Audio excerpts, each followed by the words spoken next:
Disclaimer: this is a fictional dramatization created for artistic, emotional, and educational storytelling purposes. All characters and events are entirely fictional and created using AI tools. No impersonation, misrepresentation, or harm is intended. The content contains scenes of danger involving child characters. However, no real persons or minors were involved in its production. Grace's Love Stories produces scripted, AI-generated stories that promote, entertain, inspire kindness, and emotional connection. We respect our viewers and strictly adhere to YouTube's policies. The cabin is a cage of her own making, a necessary one. 4 walls of rough-hewn pine, a stone hearth that breathes more smoke than warmth, and a single, grime-streaked window that looks out on nothing but indifferent trees. Alara measures her life in the silence between heartbeats. It's a vast, echoing expanse. Outside, the wind whispers through the spruce and fir, a lonely sound that burrows deep into her bones. It's a late autumn chill, the kind that promises a bitter winter. She welcomes it. The cold is a familiar ache, a physical match to the hollow space inside her ribs where her pride used to be. The rejection wasn't a clean break. It was a splintering, a shattering. Jorik's words still haunt the quiet hours, sharp and cruel as shards of glass. Weak, he'd called her that, his fated mate, the other half of his soul, and he'd looked at her with disgust.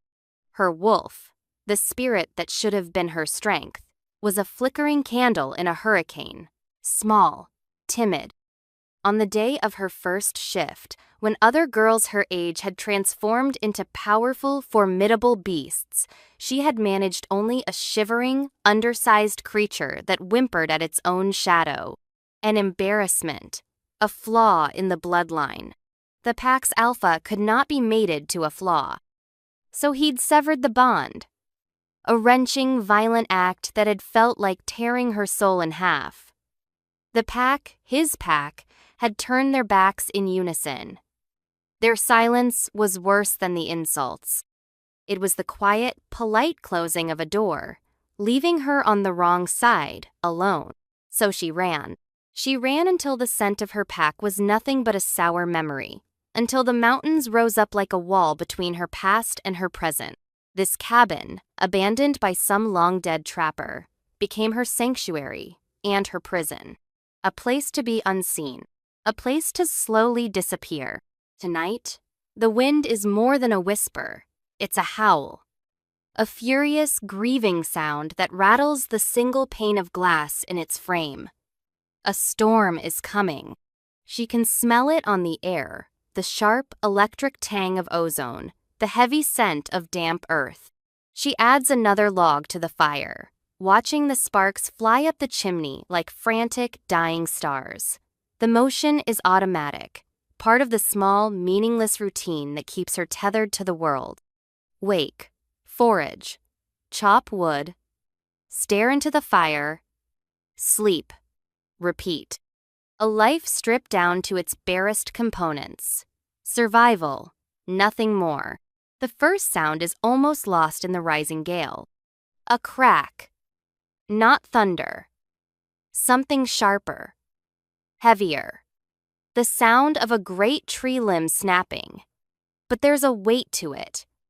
A sickening thud of impact that follows. Alara freezes, her hand hovering over the woodpile. The forest around her is old and deep. Things move in the shadows. Things bigger than deer and faster than rabbits. She has learned to be small, to be quiet, to be invisible. Her instincts, honed by fear, scream at her. Bar the door, douse the light, pretend you are not here. Then comes another sound. This one cuts through the wind, thin and reedy. A cry. A sound of pure, unadulterated pain that has nothing to do with the storm. It's an animal. A large one, by the depth of it. Her heart, a sluggish, dormant thing, gives a painful lurch. She remembers lying on the cold stone floor of the great hall after Jorik had cast her out. She remembers the shuffling feet of her pack turning away. She remembers the profound, crushing silence of being left alone in her agony. No one came. The cry comes again, weaker this time, followed by a low, guttural moan that seems to vibrate through the very floorboards of the cabin. Curiosity is a luxury she can't afford. Compassion is a weakness she was punished for. But the memory of that silence, it's a ghost that pushes her forward. She won't be like them. She can't be. Grabbing the heavy iron poker from the hearth, its weight a flimsy comfort in her palm, she unlatches the door. The wind rips it from her grasp, slamming it back against the cabin wall with a deafening crash. Rain, hard and cold as pellets of ice, slashes at her face. The world outside is a churning chaos of darkness and noise. But her eyes, accustomed to the gloom, find it. A shape, a mass of darkness darker than the surrounding night, crumpled at the edge of the clearing not 50 feet from her door. It's a wolf. Her breath catches in her throat. A wave of primal fear washes over her, so potent it tastes like metal on her tongue. This is not a normal wolf. It's immense. A creature of myth, bigger than any she has ever seen, bigger even than the most powerful alpha shifters in her old pack. Its fur is the color of polished jet, seeming to drink the meager light from the storm. It's hurt badly. One of its legs is twisted at an unnatural angle, and a dark, viscous stain is spreading across its flank, steaming faintly in the cold air. Her mind screams at her. Fool. Close the door. This is how you die. A lone wolf, wounded and cornered, is the most dangerous thing in these woods.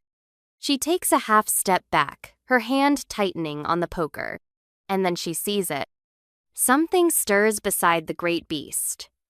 A smaller bundle of darkness. Not another animal. It's a flicker of movement, a shifting of furs. A tiny, piercing wail rises, momentarily cutting through the howl of the wind. A baby. Ilara's world tilts on its axis. It's a trap. It must be. A lure.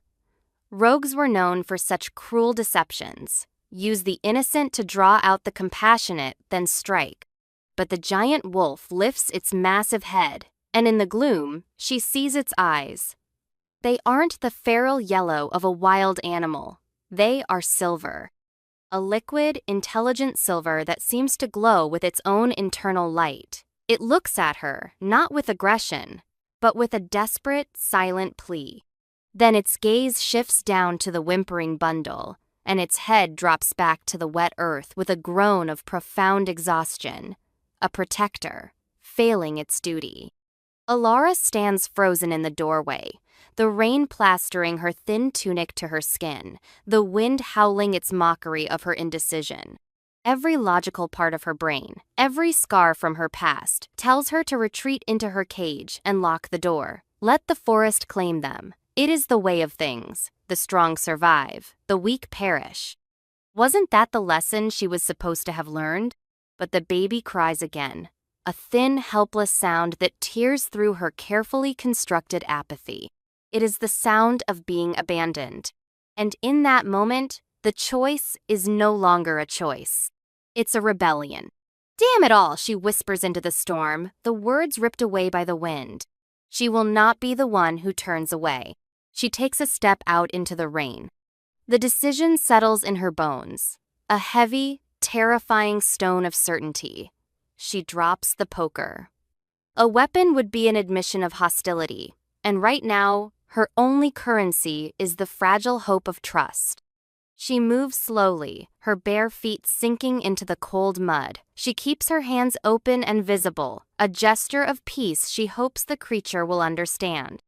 The giant wolf watches her approach, its silver eyes tracking her every movement. There is no growl, no baring of teeth, only a tense, waiting stillness. The sheer size of it is breathtaking. It's like approaching a fallen god. Its breath comes in ragged, shallow pants, each one sending up a puff of steam into the frigid air. "I'm not going to hurt you," she says, her voice small against the roar of the storm. She isn't sure if she's talking to the wolf or to the whimpering bundle beside it, or maybe to herself. She reaches them, rain dripping from her hair into her eyes.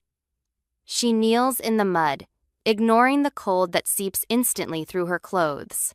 First, the baby. She has to know. With trembling fingers, she gently pulls back the edge of the thick, oiled furs. Tucked inside is a small, round face, red with cold and crying. The child is tiny, no more than a few months old. It's wrapped tightly and seems miraculously to be dry and unharmed, just terrified and cold.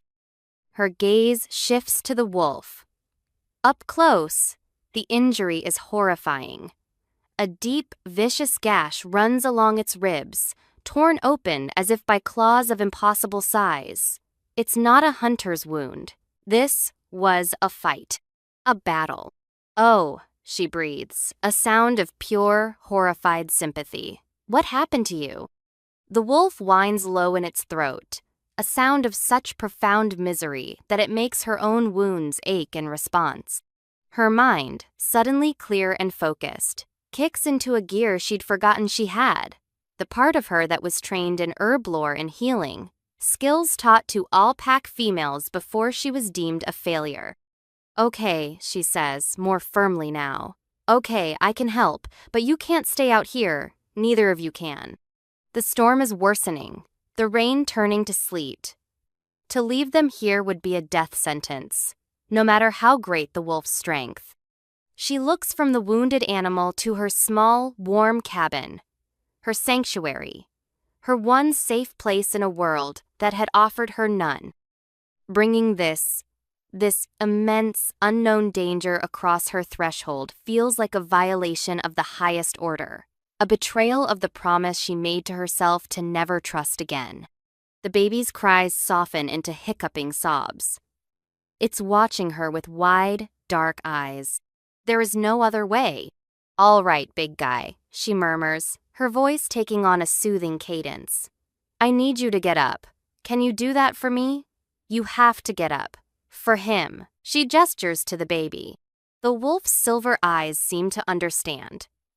With a monumental effort, it begins to struggle, its powerful muscles trembling with strain. It tries to put weight on its injured side and collapses with a sharp cry of pain. No, lean the other way," she instructs, her hands hovering, useless against its sheer mass. "Lean on me if you have to." It's a ridiculous offer. She's a splinter next to this monolith of fur and muscle. But the wolf seems to get the idea. It shifts its weight, gathering its 3 good legs beneath it.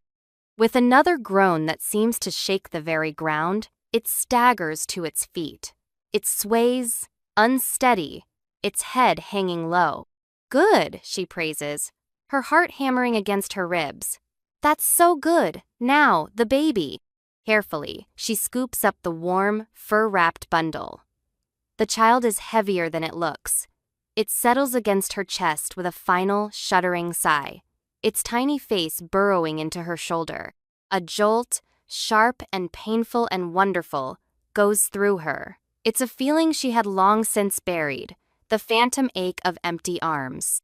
"Now, come on," she says to the wolf, her voice thick with emotion. "This way, slowly." She turns and begins the slow walk back to the cabin, the baby held tight against her. She doesn't look back, but she can hear it, the heavy, limping footfalls in the mud behind her, the ragged, pained breathing. He's following her. He's trusting her. Crossing her own threshold feels like stepping off a cliff. The warm, fire-scented air of the cabin wraps around them. She nudges the door shut with her foot, the latch clicking into place with a sound of utter finality. The world is shut out. The danger is shut in. The giant wolf limps past her and collapses onto the worn rag rug before the hearth, its side heaving. It lays its head on its paws and watches her, its silver eyes luminous in the firelight. It makes no move toward her. No sound of aggression. There is only pain, exhaustion, and a strange, unnerving watchfulness.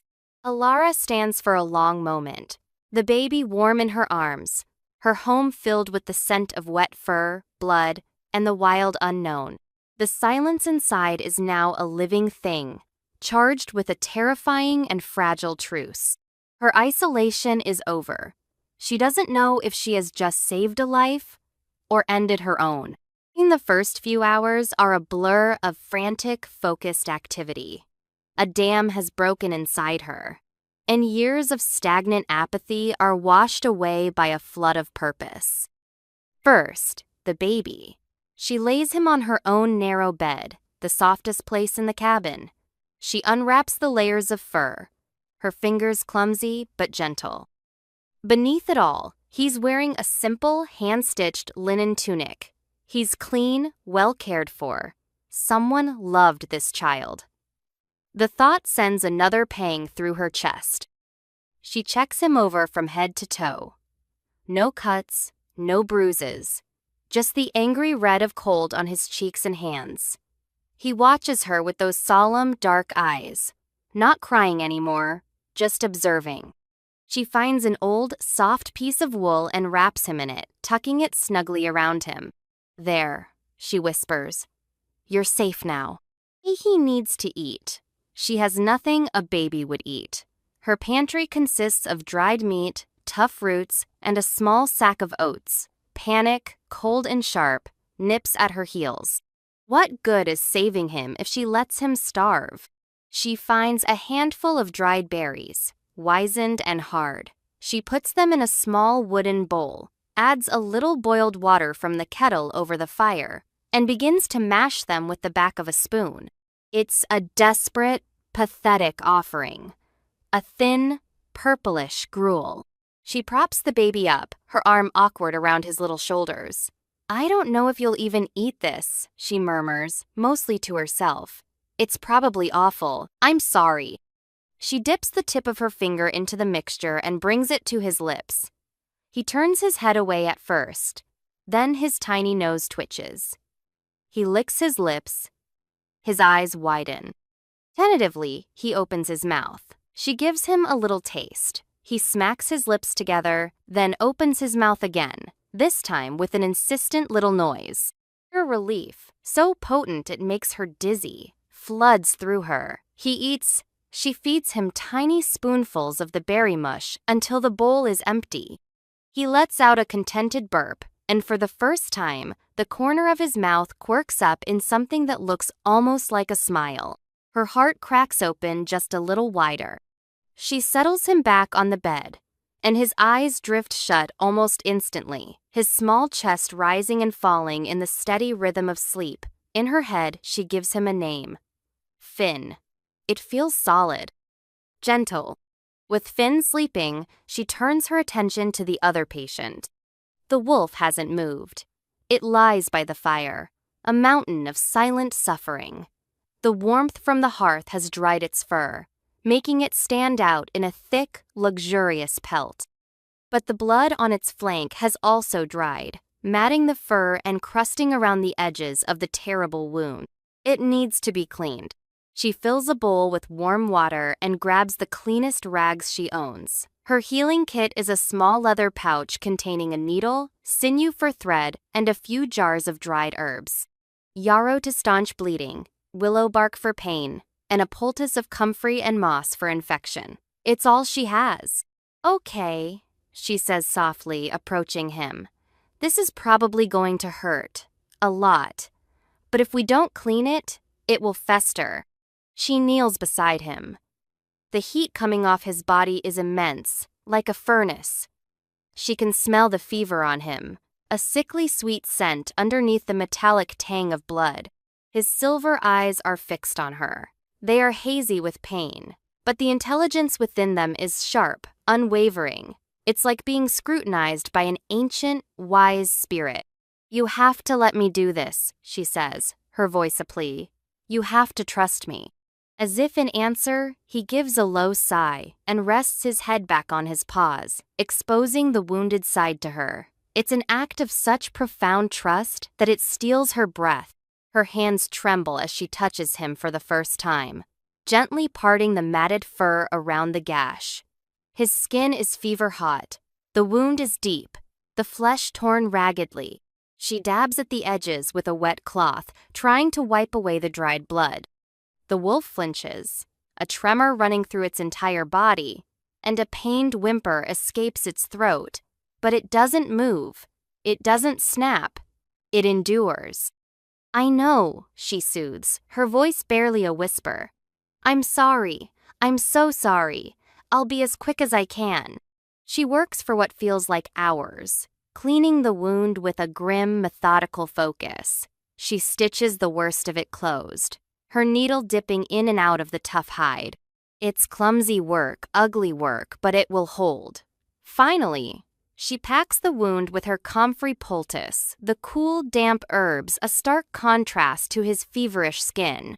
She binds it with strips of cloth, a makeshift bandage that looks flimsy against his massive torso. It's done. It's the best she can do. Exhaustion hits her like a physical blow. Her muscles ache. Her mind is numb. She sits back on her heels, her hands stained with his blood. The wolf lifts its head and nudges her hand with its cold, wet nose. It's a gesture of thanks. Simple. Profound. Tears well in her eyes. Hot and sudden. She doesn't brush them away. She spends the night in the rickety wooden chair, watching over them. The baby, Finn, sleeps soundly on her bed. The wolf sleeps fitfully by the fire, its breathing still shallow, its body still radiating a dangerous heat. The storm passes. The cabin grows quiet, filled only with the soft crackle of the fire and the sound of 3 lonely heartbeats in the vast, dark woods. Days bleed into one another, marked only by the rising and setting of a pale, watery sun. A new routine emerges, weaving itself around the needs of her 2 unexpected guests. Mornings are for Finn. She wakes to his soft coos and murmurs, a sound that has become the anchor of her day. She's become surprisingly adept at baby care. She mashes oats and roots into a palatable mush for him. She changes his soiled linens, washing them in the nearby stream and hanging them to dry by the fire. He is a remarkably calm baby. He watches her with a quiet intensity, his dark eyes seeming to hold an old soul's wisdom. He learns her face, her scent, her voice. When she picks him up, he gurgles and kicks his feet, a smile of pure, uncomplicated joy gracing his features. Each smile is a balm on her own fractured soul. Afternoons are for the wolf. His fever broke on the 2nd day, and the healing has begun. The speed of it is unnatural, impossible.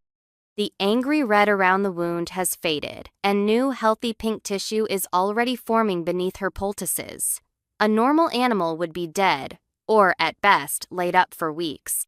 This creature is different. He is an unnervingly intelligent patient.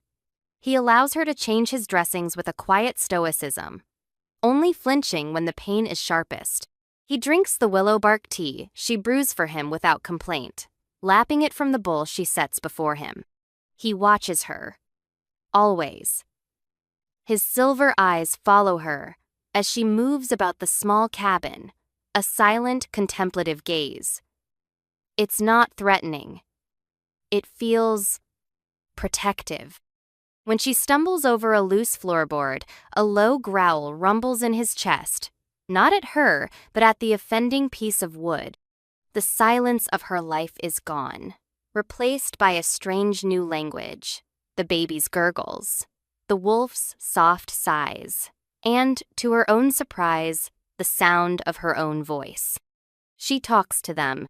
At first, it's just practical things. Time to eat, Finn, or let me see your side, big guy.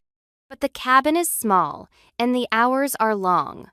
The words start to spill out of her, a slow leak from a vessel that has been filled with pressure for too long. He said I was weak, she whispers one afternoon, sitting by the fire, mending a tear in one of Finn's linen wraps. The wolf is lying nearby, seemingly dozing, but she knows he's listening. His ear twitches in her direction. My own mate. He was supposed to be the one person who saw all of me, and still, he was supposed to. She doesn't have to say love me. The word is too foreign, too painful to speak. My wolf, she's not like the others. She's small, she's afraid.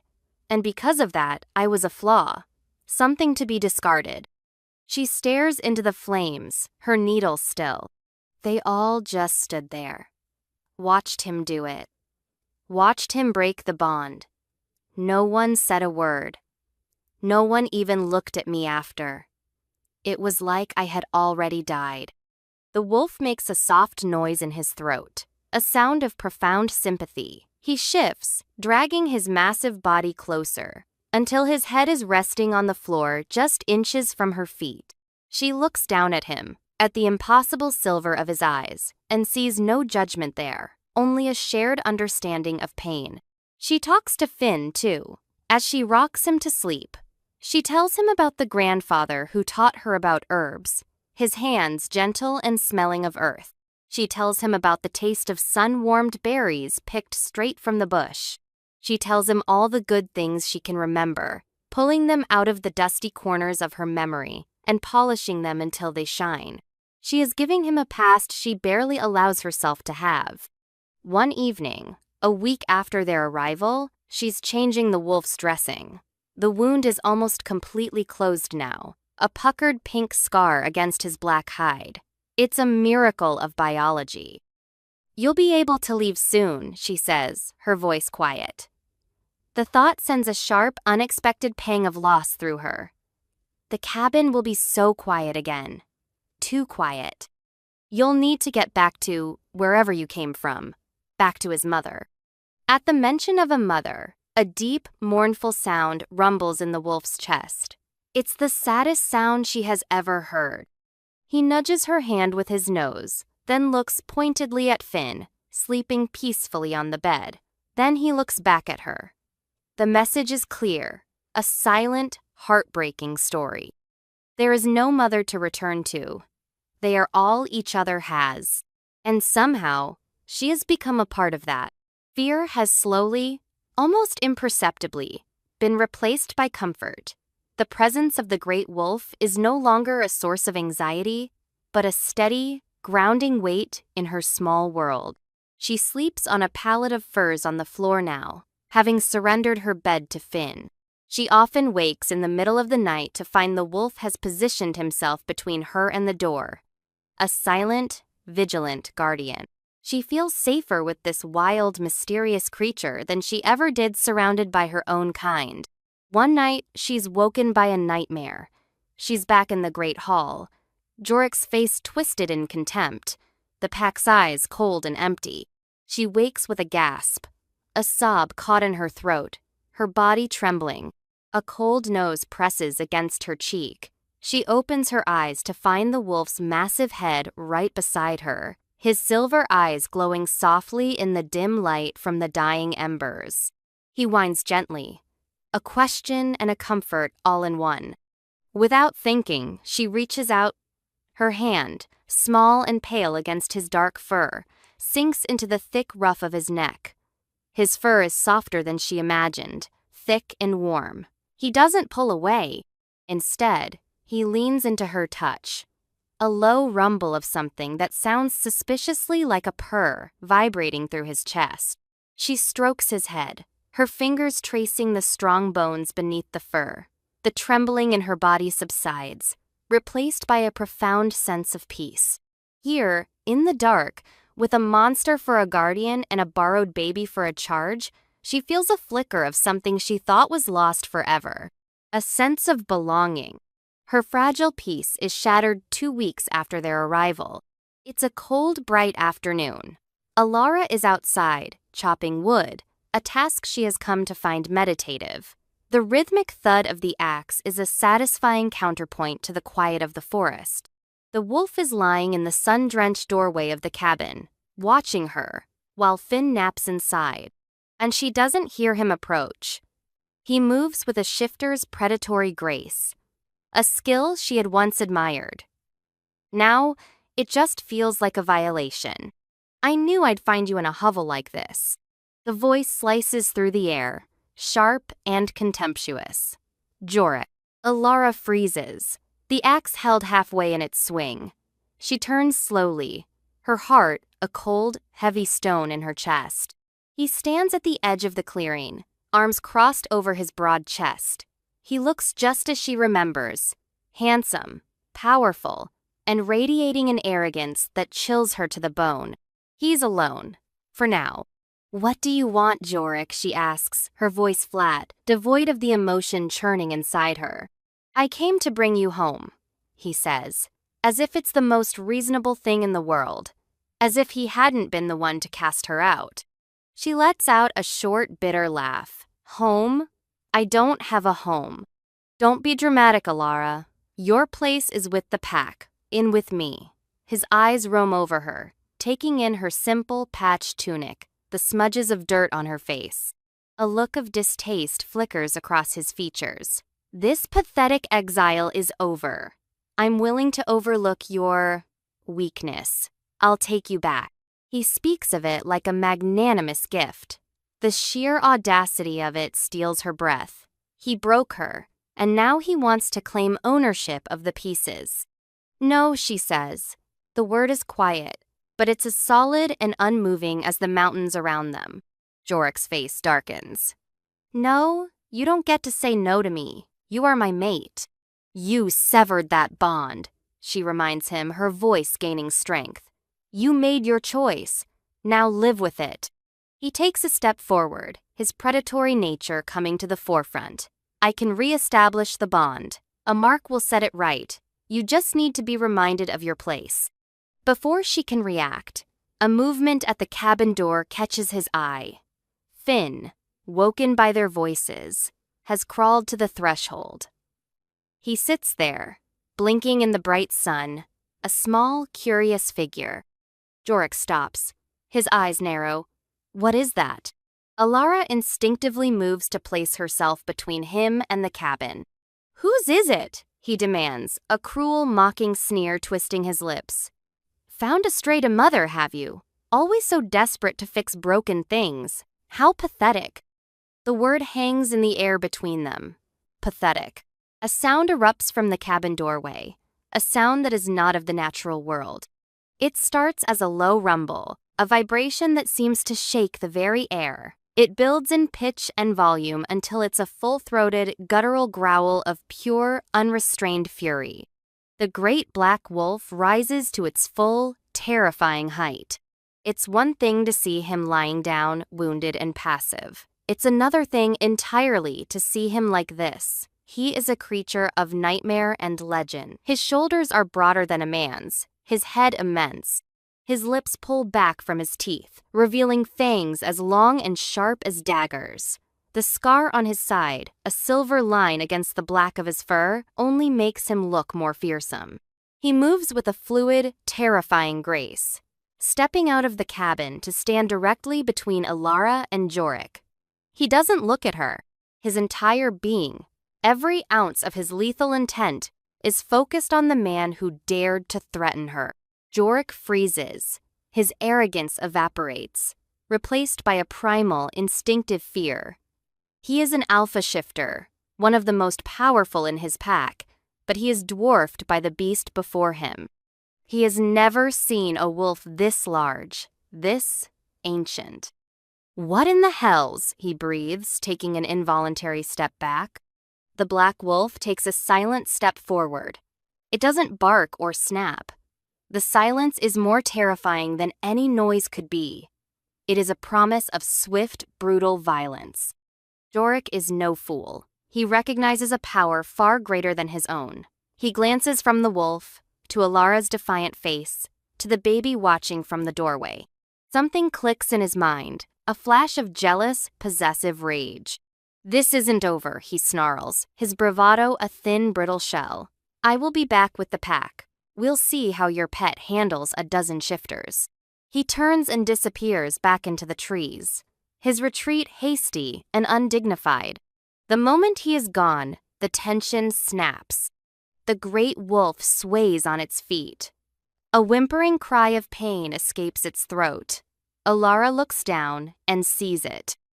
The confrontation, the sudden surge of adrenaline and power, has been too much for its still healing body. The scar on its flank has torn open. Fresh, bright red blood is welling up, staining its black fur. He stumbles, his legs giving way, and collapses to the ground with a heavy, final thud. "No!" Alara cries, rushing to his side. He's panting, his silver eyes clouded with agony. He protected her. He defended her and Finn, and it has cost him dearly. A wave of fierce, protective rage washes over her. Rage at Jorik. Rage at a world that only takes and breaks. She drops to her knees beside the wolf, ignoring the blood that is now seeping into the dirt. She sees the way his body is trembling, the way his gaze flickers toward the forest where Jorik disappeared. He is still trying to protect her, even now, broken and bleeding on the ground. Without a second thought, she does the only thing she can. She throws her own body over his, shielding his wounded form as if she could protect him from the entire world with her small frame. She presses her hands against the reopened gash, trying to staunch the bleeding. The hot, sticky wetness soaks her palms, her sleeves. "It's okay," she whispers, her voice thick and trembling, her cheek pressed against his fur. The scent of him wild and clean, like pine needles and ozone fills her senses. "He's gone. I'm here. I won't let him hurt you. I won't let anyone hurt you again." She holds him, pouring all of her own pain, her own history of being defenseless, into this one desperate act of protection. She is no longer the victim. She is the shield. In that moment, as she offers her own life for his, something fundamental in the universe shifts. A light begins to glow beneath her hands. At first, she thinks it's a trick of her tear-filled eyes, a faint silvery luminescence that seems to be emanating from the wolf's body. But it grows brighter, stronger, pulsing with a gentle, rhythmic beat. It's warm, a soothing heat that spreads through her palms and up her arms. The world seems to fall away. The sounds of the forest, the chill in the air, her own ragged breathing it all fades into a humming silence. There is only the light, enveloping them both in a cocoon of shimmering energy. She feels a strange, powerful tremor run through the massive body beneath her. It's not a shudder of pain, it's a deep, seismic shifting. She hears a sound that makes the hair on her arms stand on end, the sickening, distinct crack and pop of bones rearranging themselves. Fur seems to melt away under her hands, receding like a tide. The broad, powerful planes of a wolf's torso contract and reform into the smoother, leaner lines of a man's back. The massive head beneath her cheek elongates, the snout shortening, the skull reshaping. Panic and awe war within her. She wants to pull away, to run, but she is frozen, mesmerized by the impossible transformation happening beneath her touch. The light flares one last time, a brilliant, blinding flash of silver, and then it's gone. The silence that follows is absolute. Slowly, shakily, Alara lifts her head. Where the giant black wolf lay, there is now a man. He's lying on his side, curled in the same position the wolf had been. He's naked, his skin pale in the afternoon light, corded with the hard muscle of a warrior. A raw, angry scar, her own clumsy stitches stark against his flesh mars, the perfection of his torso. Long, straight black hair, the color of a raven's wing, is splayed out in the dirt around his head. He groans, a human sound of pain, and shifts, turning over onto his back. And Alara looks into his face. It's a face carved from granite and moonlight. Strong jaw, high cheekbones, a mouth that looks like it has forgotten how to smile. And his eyes, they are the same impossible, luminous silver. They blink open, hazy with pain and disorientation, and fix on her. Alara scrambles backward, her mind a screaming void of disbelief. Shifter, he's a shifter, like her people. But not like her people. the power that rolled off him, the sheer scale of the transformation, it's something else entirely. Something older, stronger. He tries to push himself up on one elbow, hissing as the movement pulls at the wound on his side. "Finn," he rasps, his voice a low, gravelly sound, rough with disuse. He coughs, his gaze darting frantically toward the cabin. "My son? Is he safe?" The words, the concern in his voice, cut through her shock. "My son. He's safe," she manages to say, her own voice a thin, reedy thing. "He's inside, sleeping." The relief washes over the man's harsh features, softening them for a moment. He slumps back to the ground, his energy spent. He looks at her, truly looks at her, and the intensity in his silver gaze makes her feel as though he can see every secret she has ever kept. "Thank you," he says, and the words are imbued with a depth of gratitude that feels ancient and absolute. "You saved us. You saved us both." Her mind is reeling, trying to piece it all together. The crash in the storm, the fight that wounded him, his impossible healing, his son. What are you?" she asks, the question a whisper. He closes his eyes for a moment, gathering his strength. "My name is Kael." He opens them again, pinning her with his gaze. "I am the Alpha of the Shadow Moon Pack from over the Great Ridge." Shadow Moon. The name is a legend, a myth whispered around campfires. A pack of shifters, so old and powerful, they were said to be descended from the spirit wolves themselves. They kept to themselves, shrouded in mystery. No one from her pack had ever seen one. "We were attacked," Kael continues, his voice strained. "Rogues. More than I've ever seen. They ambushed us on our own territory. My mate, Finn's mother, she fell trying to protect him." The grief in his voice is a raw, open wound. "I took my son and I ran. They followed. I didn't know where I was going. I only knew I had to get him to safety." He pauses, his silver eyes searching her face, as if looking for an answer to a question he hasn't asked yet. "Then the pain, the blood loss. I was losing my way. I prayed. Not to any god. To the moon. To fate. To whatever would listen. I asked for a safe harbor. For a flicker of hope in the dark." He pushes himself up again, this time with more success, sitting up and leaning his back against the cabin wall. He ignores his nakedness, his vulnerability. His entire focus is on her. And then I felt it, a pull. A light in the distance that only my soul could see. It guided me here, to you. Alara's heart is hammering a frantic, unsteady rhythm against her ribs. A pull? A light? She felt it too, didn't she? That strange sense of connection, of rightness, that settled over her the moment she saw him.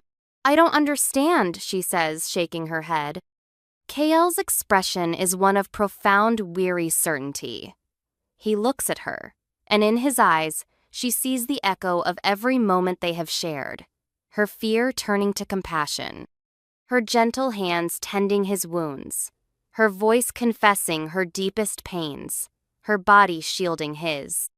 "The bond," he says softly, his voice resonating with a power that seems to settle deep in her bones. "The one Jork broke. It wasn't the true bond. It was a pale echo. A mistake of fate." He reaches out a hand, not to touch her, but as an offering. "The moon did not guide me to a random stranger, Alara. She guided me to the other half of my own soul. She guided me to my mate." The word hangs in the air between them, heavy, with a meaning she is only just beginning to comprehend. Mate. It's not an accusation. It's not a claim of ownership. It's a revelation. A truth that settles over the chaos of her mind and makes everything suddenly, terrifyingly clear. The comfort she felt in his presence. The inexplicable sense of safety. The way her own soul seemed to quiet when he was near. It wasn't just gratitude or pity. It was the bond. A real one. a powerful one, humming beneath the surface of their every interaction. And he had felt it too, from the very beginning. As a wolf, he had recognized her. Disorientation gives way to a slow, creeping terror, not of him, but of the implication. She, the weak one, the flawed one, the outcast, mated to this, to an alpha of a legendary pack? A man who was so powerful he was practically a myth? It's impossible. It's a cruel joke. No, she whispers, the denial automatic. She scrambles to her feet, putting distance between them. You're wrong. I can't be. She can't say the word weak. The taste of it is too bitter. Kael watches her, his expression pained. He doesn't try to argue. He just sits there, bleeding and broken and magnificent, letting the truth of his words sink into her. The cabin door creaks open. Finn, rubbing the sleep from his eyes, crawls out onto the porch. He sees his father, his true father, sitting there in his human form for the first time. There is no fear, no confusion, only recognition. A happy gurgle escapes his lips. He crawls directly to Kael, pulling himself up on his father's leg, patting his knee with a chubby hand. Kael looks down at his son, and a wave of such profound love and relief passes over his face that it makes Alara's chest ache. He gently strokes Finn's soft hair, his large warrior's hand impossibly gentle. Then he looks back up at Alara, his silver eyes pleading. The scene before her is one of perfect, painful belonging. A father and a son, reunited, and her the stranger, the outsider, looking on. It's the story of her life.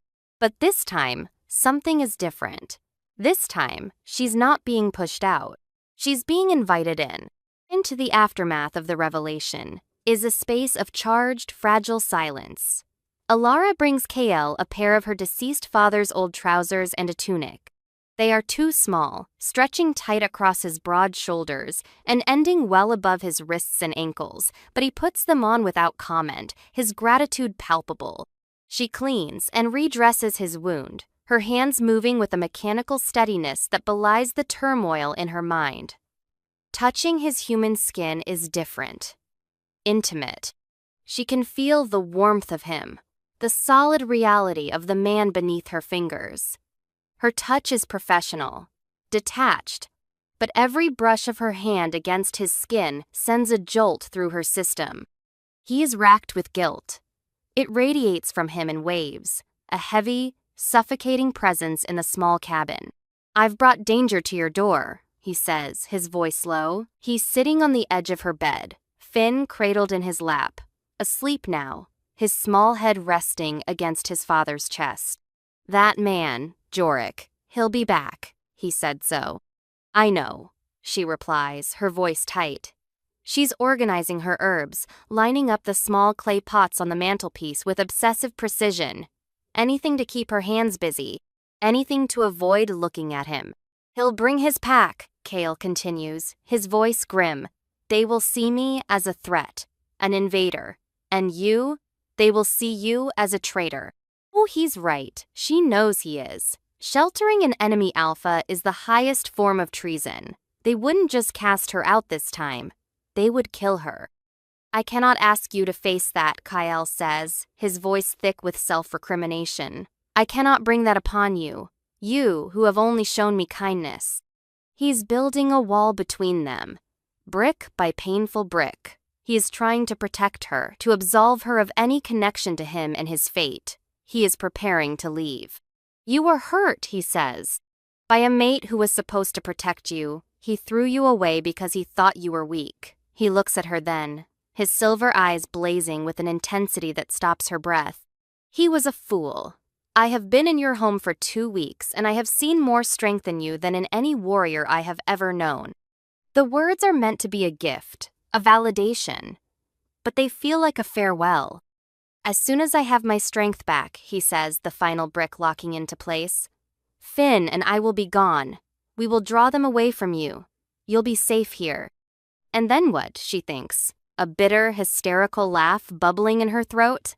Back to her cage, back to the silence, and the cold and the slow creeping numbness, back to measuring her life in the empty spaces between heartbeats. He thinks he is saving her.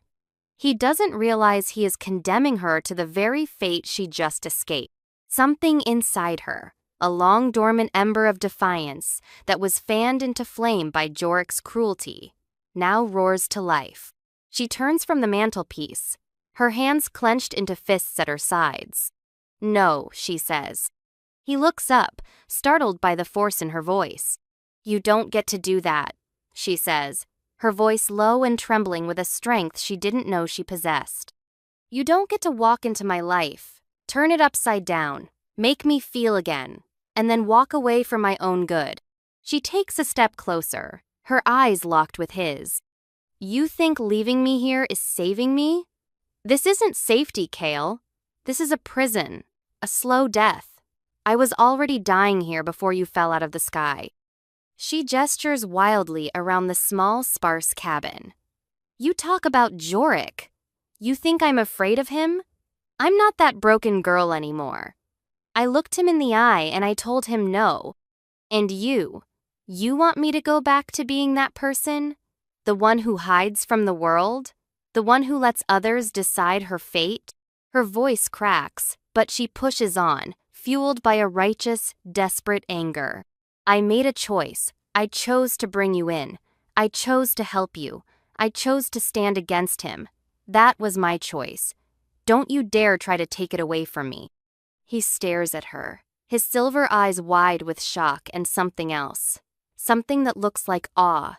He has seen her compassion, her gentleness.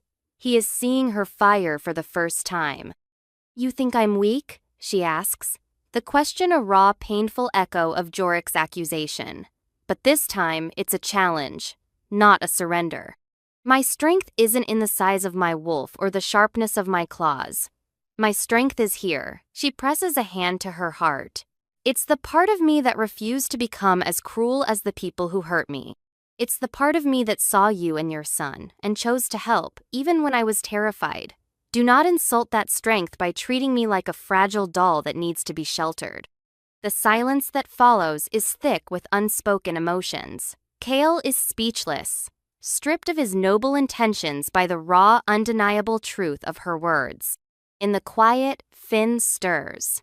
He wakes up, not with a cry, but with a happy, sleepy sigh. He looks from his father's face to Alara's, his two protectors, his entire world. He wriggles out of Kale's arms and crawls across the small space on the bed that separates them.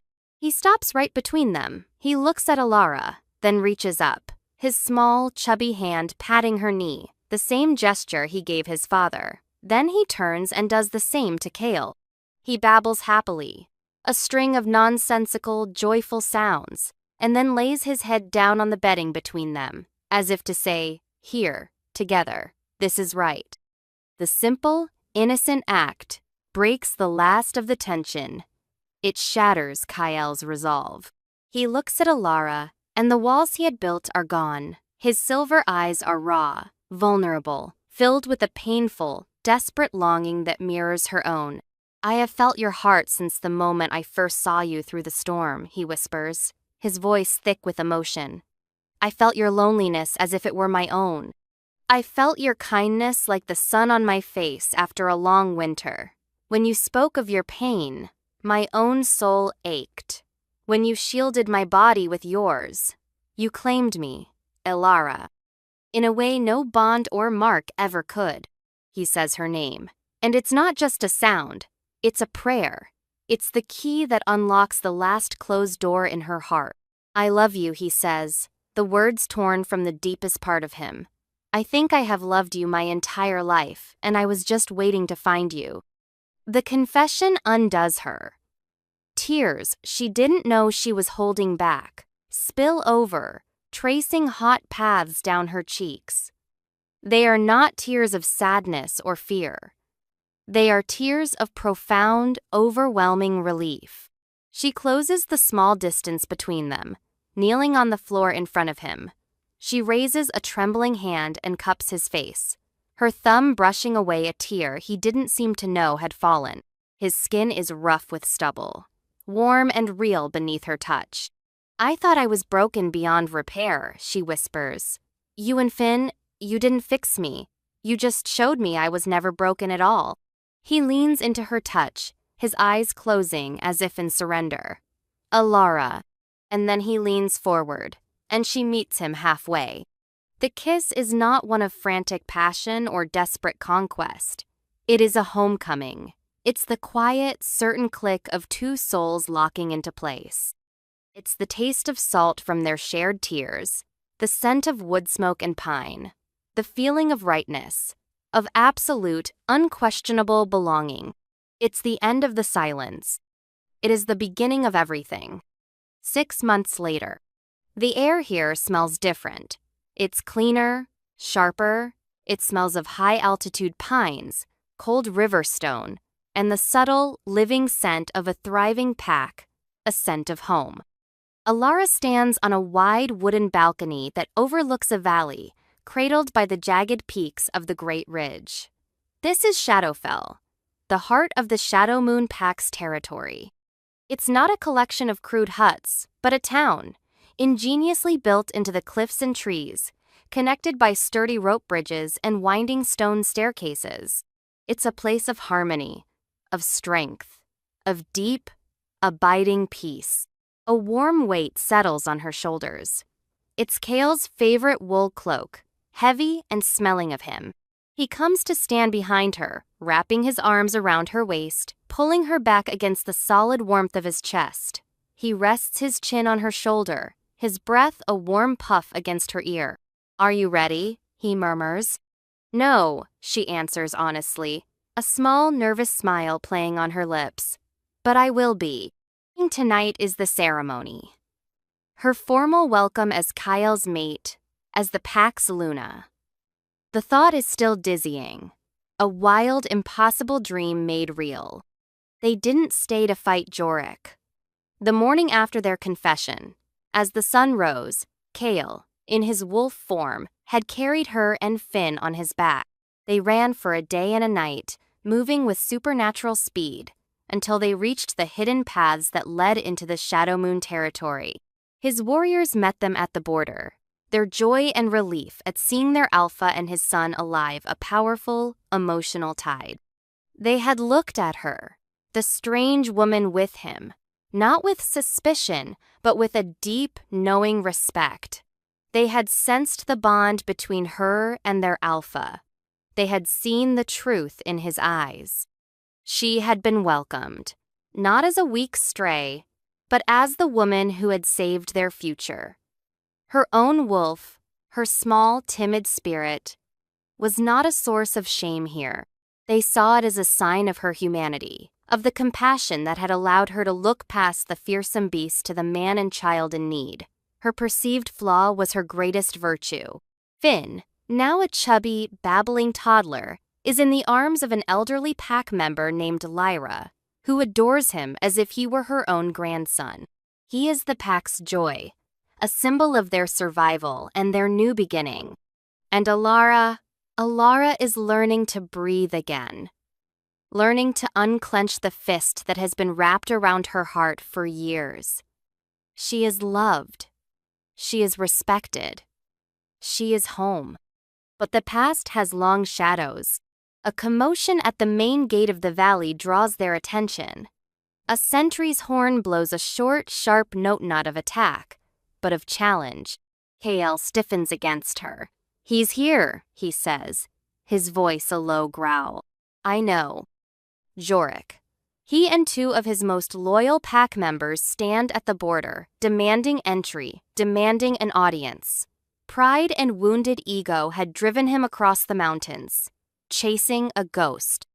"Stay here," Kale says, his protective instincts flaring. "No," she says softly, placing her hand over his on her waist. "We face him together. I need to do this." He looks down at her, sees the quiet strength in her eyes, and nods. They walk, hand in hand, down the winding path to the valley floor. The pack members they pass part for them, their gazes steady and supportive. They are a wall of silent strength at her back. Jorik is waiting, his face a mask of bitter fury. When he sees them, his eyes lock on Alara. He takes in her appearance, the healthy glow in her cheeks, the fine, warm clothes she wears, the confident way she carries herself. He sees the massive, powerful alpha at her side, their hands linked in an unbreakable chain. He sees everything he lost, everything he threw away. "Alara," he says, his voice strained. "He has bewitched you. This is not you. Come home." Alara looks at the man who shattered her world. She feels no fear, no anger, only a profound, weary pity. He is trapped in his own pride, his own narrow definition of strength. He will never know the power of compassion, the strength of a bond built on mutual healing. "I am home, Jorik," she says, her voice clear and steady, carrying in the crisp mountain air. She doesn't need to raise her voice. She doesn't need to defend herself. Her happiness, her peace, her place here beside Kaylit is the only answer required. He sees it then, the finality, the absolute truth that she is lost to him forever. He sees the pack members of Shadowmoon watching him, their faces calm but unyielding. He sees Kale, whose sheer presence is a silent, overwhelming threat. He sees Finn, who has been brought down by Lyra. The toddler sees Alara and Kael and lets out a joyful shriek of "Mama, Papa," toddling toward them on unsteady legs. Alara lets go of Kael's hand and stoops to scoop the boy into her arms. He hugs her neck tightly, burying his face in her hair. Kael moves to her side, his hand resting on the small of her back, the other gently stroking his son's head. A family. Whole. Complete. Happy. It is a tableau of everything Jorik can never have. His face crumples, the fury replaced by the stark, ugly face of defeat. Without another word, he turns, his shoulders slumped, and walks away, his followers trailing behind him like shadows. He is returning to his world of posturing and pride, a world that now seems small and empty. Alara watches him go, holding Finn tight. She feels the ghost of her old life fade away completely, leaving not even a scar behind. The sun is setting, painting the snow-capped peaks in hues of rose and gold. The ceremony will begin soon. Kale turns her to face him, his silver eyes shining with a love so fierce and tender it still makes her ache. "It's over," he says softly. "It's just beginning," she replies, a true smile finally reaching her eyes. Later, under a canopy of 1,000,000 stars, and the bright, knowing face of the full moon, she stands beside him. The pack is gathered, a sea of faces illuminated by torchlight. They are her family now, her protectors, her friends. Kale takes her hand. "I present to you Alara of Shadowmoon," he says, his voice ringing with pride. "My mate, my heart, our Luna." A great cheer rises from the pack, a sound of joy and welcome that echoes through the valley. She looks out at them all, her hand in Kale's, Finn watching from Lyra's arms, his eyes wide with wonder. She thinks of the small, lonely cabin in the woods. She thinks of the woman who lived there, a ghost haunting the ruins of her own life. She was so sure she was broken. She believed her greatest wound was a fatal flaw, a mark of her own weakness. But that wound was what kept her heart open. It was the crack that let the light in. Her refusal to be indifferent, her insistence on compassion in the face of her own fear, that was her true strength, the core of her spirit. She wasn't weak. She was just waiting. Waiting for a wounded wolf and a lost little boy to fall from the sky. Waiting for the half of her soul that had been searching for her across mountains and through storms. She looks up at Kale, at the love shining in his silver eyes, and she knows, with a certainty that settles deep in her bones, that she is no longer an outcast. She is home.